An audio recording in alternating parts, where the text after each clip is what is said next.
comes the sun. Doo-doo-doo-doo. Here comes the sun. Oh, hi there.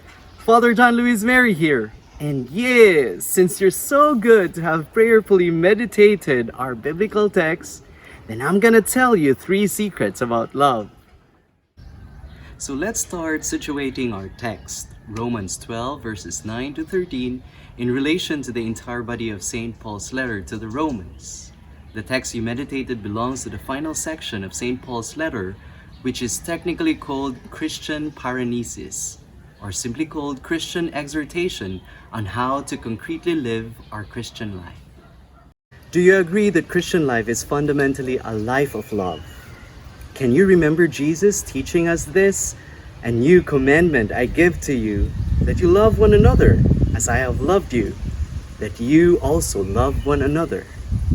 And further, St. John said, "Let us love one another not in word or speech, but in truth and action." Considering these, we realize the essential need to learn how to love, and not just to love, but to persevere in love, even if it's difficult, and even if we may feel these.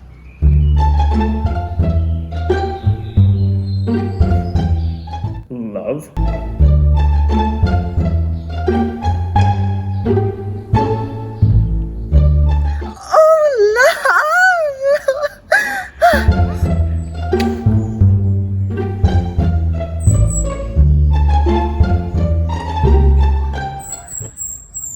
Oh, love.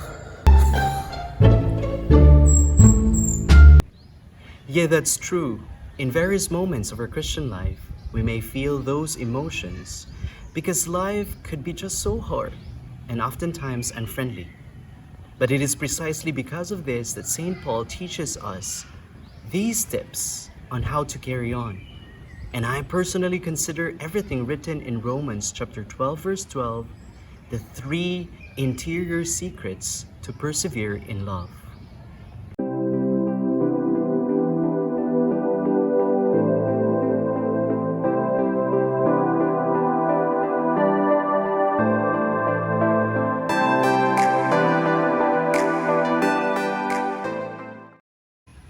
Firstly, what's striking is that, in contrast to the other verses, verse 12 is said to be very personal and interior.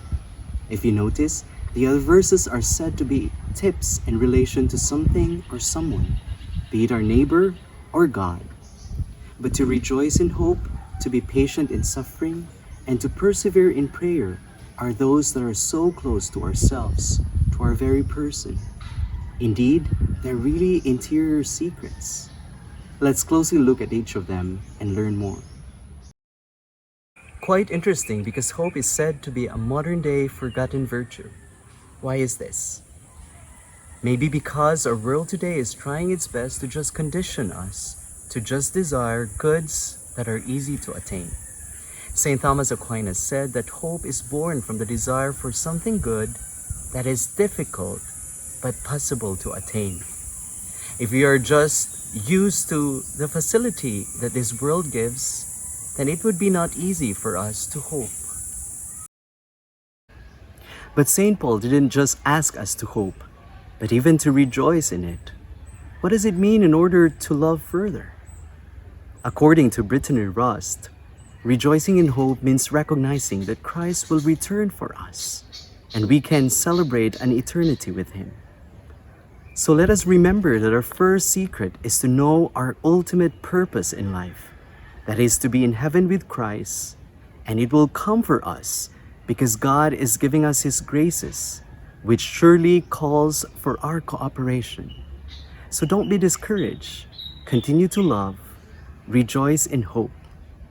Patience is a virtue only a loving person has, because it is said to be the strength in love. You could be strong in many ways, but not patient if you still haven't truly loved.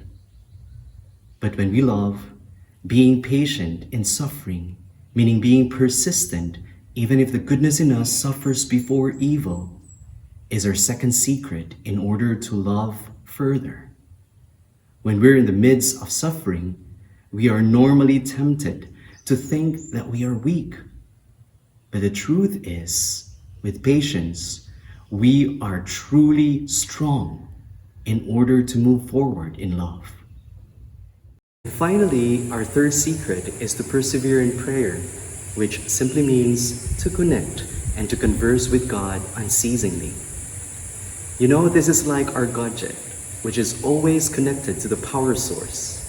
In effect, it always works. You see, there is really wisdom in what Jesus asked us, which is to pray at all times, that we may not lose heart. I know that you pray, but the secret here is to do it constantly, that you may not be discouraged and lose heart in loving. So there you go with our 3 interior secrets to persevere in love. Or maybe Jesus wants to teach you more, who knows? So find this out as you do our spiritual exercise. God bless you all.